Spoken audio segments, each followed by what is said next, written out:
अब इतनी आसानी से पूरा होगा। मुझे संक्षेप में ये समझा दीजिए, इससे पहले कि मैं अपने किसी मेहमान के पास जाऊं, उद्धव राज को ये करने की आवश्यकता क्यों आ पड़ी? वो आपसे अलग हुए, लेकिन ये राजनीति है जो उनको करने पर मजबूर कर रही है, बचे खुचा अपना समर्थन हासिल करने के लिए, या और कुछ तस्वीर बड़ी है?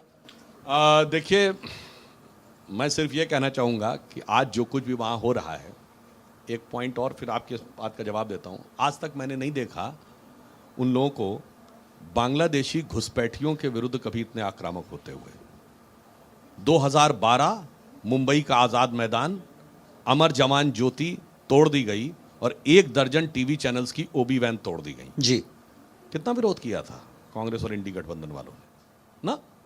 जबकि वो सारा का सारा किस बात के लिए हो रहा था कि एक Facebook post, false Facebook post, जिसमें कुछ लोगों की लाशें पड़ी थी और कहा गया बर्मा के रोहिंग्या मुसलमान हैं जो बर्मा में मारे गए, जबकि बाद में पता चला वो थाईलैंड के तूफान में मारे गए लोगों की थी। अगर बर्मा के भी मारे गए लोगों की थी तो मुंबई का आज़ाद मैदान क्यों तोड़ा जा रहा था? उस पर शांति थी। मगर यहां आक्रामकता है। हर प्रबुद्ध नागरिक को इसे समझने की जरूरत है। अब वो दोनों क्यों साथ में आए? तो एक पंक्ति में कहना चाहूंगा, देखो सत्ता की बलिहारी हो जमाना बदला जाए, देखो कुर्सी की लाचारी ये जमाना बदला जाए। तो मुझे लगता है कि इस लाचारी में वो साथ में आए हैं। ये जनता भली भांति इसको समझ रही है और उचित मौके पे मैं एक बिंदु में और भी ऐड करना चाहूंगा। आज भारत चौथी बड़ी अर्थव्यवस्था है, तीसरी बड़ी अर्थव्यवस्था हम भगवान ने चाहा तो इसी साल के अंत तक बन जाएंगे।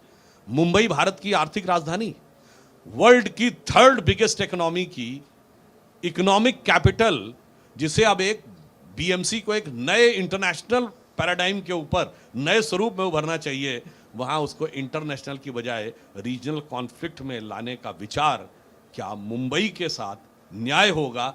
ये मैं मुंबई वासियों के साथ पर छोड़। 75,000 करोड़ का बजट है बीएमसी का, और बीएमसी के पहले ये सब कुछ हो रहा है, अपनी जमीन तलाशने की कोशिश हो रही है। ये भी यहां पर हो सकता है, शायद सुधांशु जी वही इशारा कर रहे हैं। लेकिन मीनाक्षी राजवंशी जी, अब मैं आपको यहां पर दूंगा पॉलिटिकल एनालिस्ट, आप सवाल पूछ लें। सर, मेरा क्वेश्चन ये है आपसे कि ऑपरेशन सिंदूर कब खत्म होगा? कब हम उसे मान सकते हैं कि वो खत्म हो चुका है? इस विषय में तो सेना ही तय करेगी, मगर आप ये समझ लीजिए, जब तक आतंकवाद है तब तक ऑपरेशन सिंदूर भी चलता रहेगा।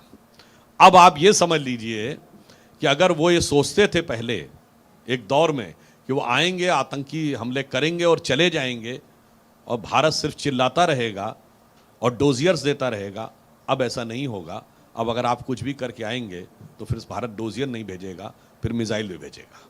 पहले श्रीनगर मुजफ्फराबाद बस भेजी जाती थी, अब श्रीनगर मुझसे मुजफ्फराबाद मिसाइल भेजे गए हैं। तो इसमें अंतर है। अब इसने एक चीज बहुत स्पष्ट कर दी है, 3 काम जो ऑपरेशन सिंदूर ने किए। Number 1, India's era as soft state is over. Second, nuclear bluff खत्म कर दिया कि हम न्यूक्लियर पावर हैं, ये उन्होंने खत्म कर दिया। और तीसरा, अपने डॉक्ट्राइन में चेंज कर दिया, अब कभी भी कार्रवाई होगी तो हम। और इसमें सबसे बड़ा अंतर जानते क्या किया? देखिए, जो अभी हमारे डेप्यूटी चीफ ऑफ आर्मी ने भी बोला था जी, चाइनीज वेपनरी का पहली बार यूज हुआ रियल वॉर में और वो फेल साबित हुए।